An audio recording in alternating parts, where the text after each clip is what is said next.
Hey friends, so today's video is the first in a short series on rediscovering the archetypes of the mature masculine, taken from this book, King, Warrior, Magician, Lover by Robert Moore and Douglas Gillette. And basically in this book, they are saying that our society is currently in a huge crisis of mature masculinity.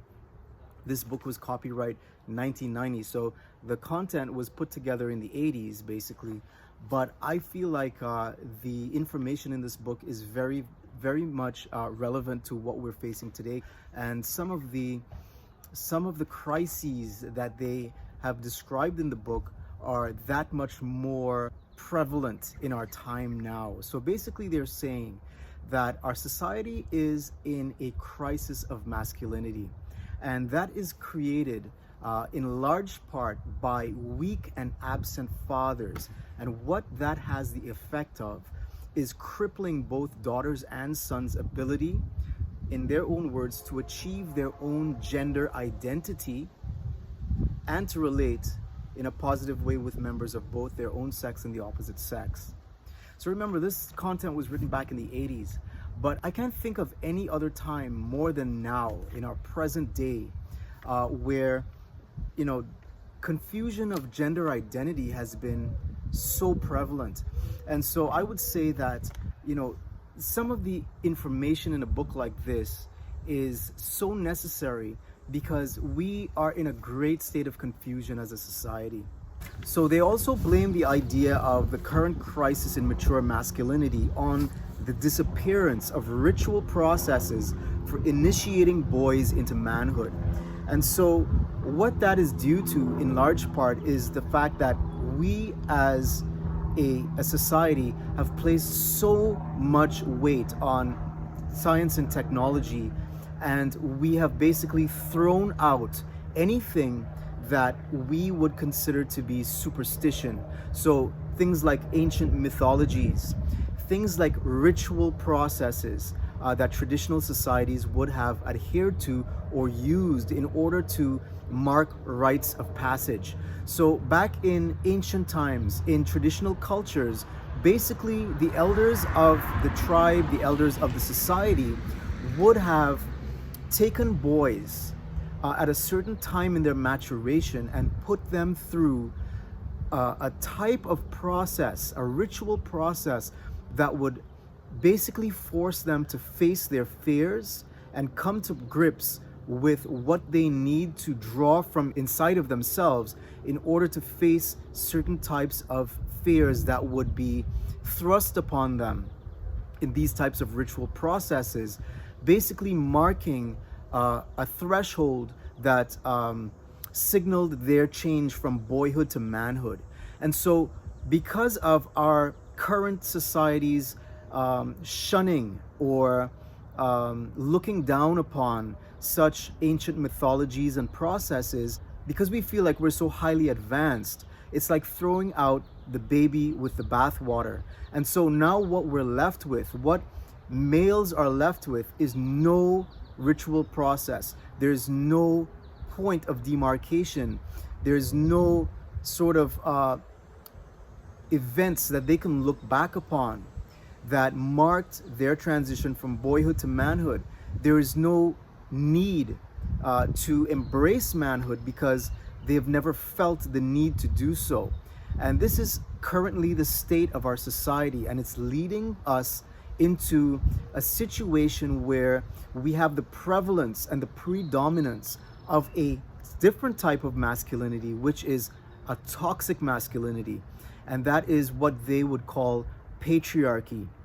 So basically, patriarchy is an expression of immature masculinity, and it's based upon fear. It's based upon the idea of fear of women and fear of real men. So what is going on here is that we don't need more Rambos. We don't need more revenge and dominance types of masculinity. We don't need any more control types of masculinity set out to control the masses. We need, rather than that, a mature masculinity that is based upon the archetypes of the king, the magician, the warrior, and the lover. So before we carry on, we got to talk a little bit about what archetypes are. So archetypes are hidden, sort of mysterious energy flows that form the substrate of our consciousness. They lie deep in the unconscious or in the subconscious mind, and also they are hidden, or they are couched in the what's called the collective unconscious. And so these are terms and these are ideas that come from Carl Gustav Jung, and basically they speak of these forces or these drives, these primordial patterns that inform or bring about our behavior. They are the wellspring of our art, of everything that we do. You want to think of archetypes like a magnet. If you've ever done that experiment where you take a magnet and put it under a piece of paper and then you dropped iron filings on top of the paper, you realize that the magnetic force, the invisible magnetic force, actually will order the filings, the iron filings, into a certain pattern, and that pattern is based upon that mysterious hidden force that lies under the paper. So think of the archetype as that force that lies deep hidden within our subconsciousness, and that nonetheless has effects upon everything that we witness in our behavior, in the art that we create, in the way that we communicate with others, in everything that we do. So those forces are ordering all of the aspects of our lives. So archetypes are very, very important things to grasp and understand, because they underlie and they form the substrate of all experience. So what the authors of this book are saying is that what we need to do in order to reclaim and rediscover the idea of the mature and masculine is we need to understand the archetypes that comprise mature masculinity. And so there are certain patterns that we are going to be looking at in the following videos to follow. And those are that of the king, the warrior, the magician, and the lover. So remember, these aren't people per se. These are personifications of those energies, of those archetypes. Now, something else that we want to know about archetypes is that they overlap and they interpenetrate each other. So that is why mature masculinity is not based upon any one of these archetypes. We can't say that a man or a mature masculine individual is just a warrior or just a king or just a magician. But there are 4 of these archetypes that we're going to be looking at that interpenetrate one another, that overlap each other and inform each other, and also balance and temper the others. So that's it, guys. So what's to follow is an unpacking of the archetypes of the king, the warrior, the magician, and the lover. Remembering that from this video, the main thing I'm trying to get across is the idea of the crisis in mature masculinity in our society today. We do have, however, a predominance of what's called patriarchy, which is a tyrannical, domineering type of masculine force, but that is what's called the shadow aspect. It's based upon fear, and it's based upon an inadequate and dysfunctional idea of masculinity.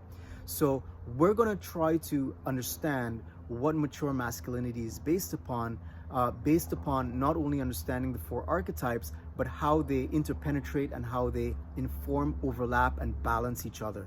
So if you got any value out of the video, I'd strongly encourage you to like, subscribe, and share. And be sure to join me for the next installment on the King, Warrior, Magician, Lover series. And the next video is going to be on the King archetype. See you in the next video.